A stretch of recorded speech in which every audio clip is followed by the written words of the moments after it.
शरणागति का फल होता है निर्भय, निश्चिंत, निशोक, संशय रहित, विपरीत भावना का त्याग। ये शरणागत के अंदर उतरते हैं। यदि हम भगवान की शरण में हैं, प्रभु की शरण में हैं, तो हमारे भगवान सर्वत्र हैं, सब में हैं, सब समय में हैं, सर्वशक्तिमान हैं, सबके हैं, मेरे भी हैं, सब समय में है तो इस समय भी है, सर्वत्र है तो यहाँ भी है, सर्वशक्तिमान है और हमें बहुत प्यार करते हैं।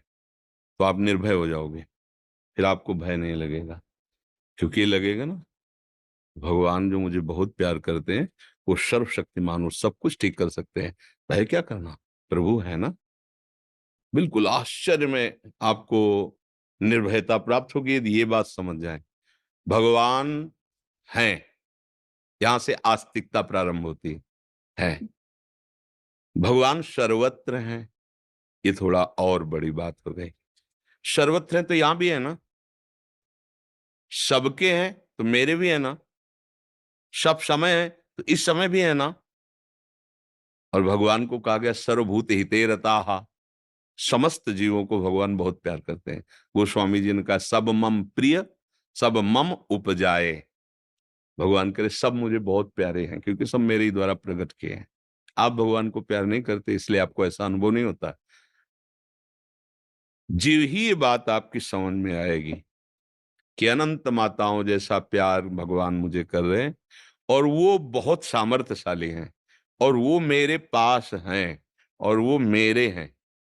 अब भय किस बात का, इसका जहां आपके अंदर बात आई तो देखो 5 वर्ष के प्रहलाद जी कोई भय नहीं, क्योंकि ये बात कहाँ है तेरा भगवान।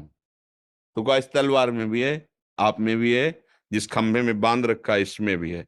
अच्छा तो खंभे में है भगवान, हाँ है। तो घूंसे का प्रहार किया हिरण्यकश्यप ने, वो ऐसी दहाड़ हुई कि मूर्छित होकर गिर गया। और भगवान का वो अवतार हुआ जो कहीं लिखा पड़ा नहीं शास्त्रों में, नरसिंह वपु भयानक स्वरूप। क्योंकि हिरण्यकश्यप जैसे योद्धा को परास्त करने के लिए, क्योंकि सारे वरदान उसने मांग रखे थे, भगवान ने वो रूप खंभे से प्रकट हो गए। कहो सु कहां जहां प्रभु नाही। तो फिर भय किस बात का, इतना सामर्थ्यशाली भगवान हमारे समीप है, हमें प्यार कर रहा, फिर मुझे कोई भयभीत कैसे कर सकता है। निशोक, जब हमारी कोई मानी हुई मान्यता नष्ट होती है तो हमें शोक हो जाता है। धन संपत्ति मान पद प्रतिष्ठा कुछ भी जिसको मैंने माना है, और वो चाहे व्यक्ति हो चाहे कुछ भी, अपनी मानी हुई मान्यता जब नष्ट होती है तो हमें शोक होता है।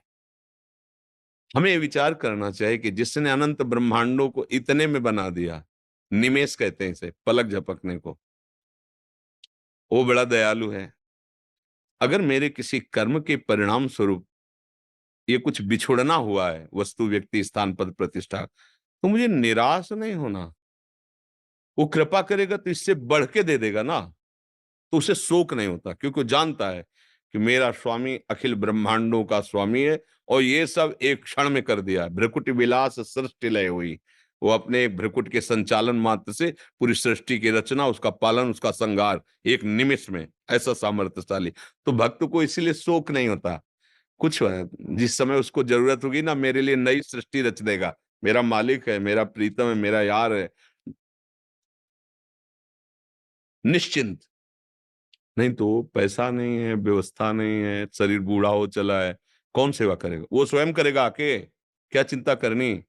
माधवदास बाबा के पास कोई नहीं था, पड़े पड़े शौच हो रहे तो जगन्नाथ जी स्वयं उनकी शौच धो रहे थे, लंगोट